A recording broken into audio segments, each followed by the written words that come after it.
L'inquiétant remue-ménage.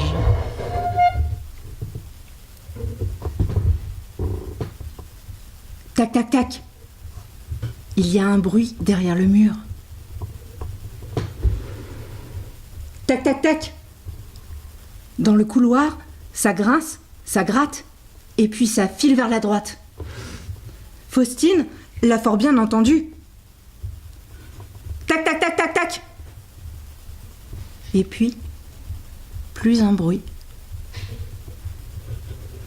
Faustine se glisse hors de son lit. Doucement et sur la pointe des pieds, elle s'en va demander conseil aux instances supérieures. Papouche dit que le bruit vient sûrement du chaton.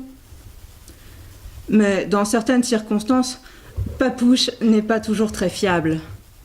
C'est que, tout ce temps-là, il était resté dans la chambre, le chaton. Ou alors, peut-être était-ce une chauve-souris. C'est du moins ce que Papouche dit, une fois le petit déjeuner pris. Mais ça faisait bien plus de bruit. Alors peut-être notre petit cochon d'Inde ?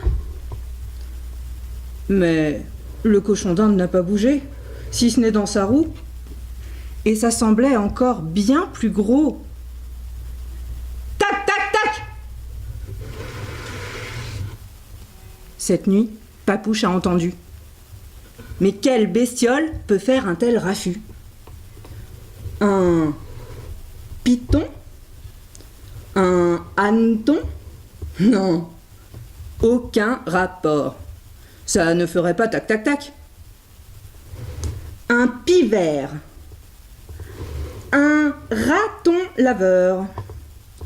Faustine ne voudrait pas avoir l'air de critiquer, mais tout de même, Papouche imagine vraiment n'importe quoi. Papouche dit qu'il faut tendre un piège. Ça plaît beaucoup à Faustine, qui a des tas d'idées formidables. Mais cet accès d'enthousiasme n'est pas amplement partagé. Face à toutes ces propositions, Papouche ne voudrait pas critiquer, mais tout de même, Faustine imagine vraiment n'importe quoi. Non, ce qu'il faudrait, c'est quelque chose qui pourrait attirer toutes les sortes de bêtes. Faustine ne voit pas le problème, c'est pourtant bien ce qu'elle avait envisagé. Et si la bête était vraiment très grande, ce n'était pas avec ce piège-ci que l'on risquait de l'attraper. Du moins, a priori. Grince, grince, grince, gratte, gratte, gratte.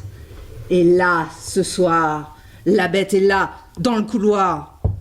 C'est encore bien plus gros que tous ces animaux. Ça a au moins des griffes, et sans doute même des crocs. Faustine commence à avoir peur. Le piège ne s'est pas enclenché.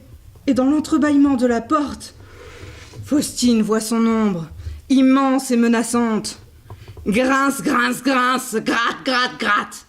Grince, grince, grince, gratte, gratte, gratte. Par chance, la bête s'éloigne sans avoir entendu Faustine. Tac, tac, tac. Le monstre est dans la cuisine. Tac, tac, tac, tac, tac. Et le bruit a réveillé Papouche. Héroïque et téméraire, il file vers le monstre, qui a du mauvais sang à se faire.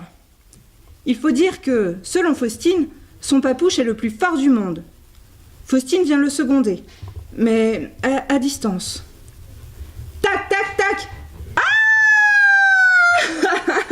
Papouche a compris. En plein milieu de la nuit, maman se cuisine un plat de carottes, fraises, cornichons, chocolat, radis. Bah, fiou, pouah, bon appétit. C'est que, pour se relever la nuit et aller se faire en douce de tels plats de gourmet, il doit y avoir une bonne explication. Et même si ce n'est pas de sitôt, Faustine avait raison. Le monstre arrive bientôt.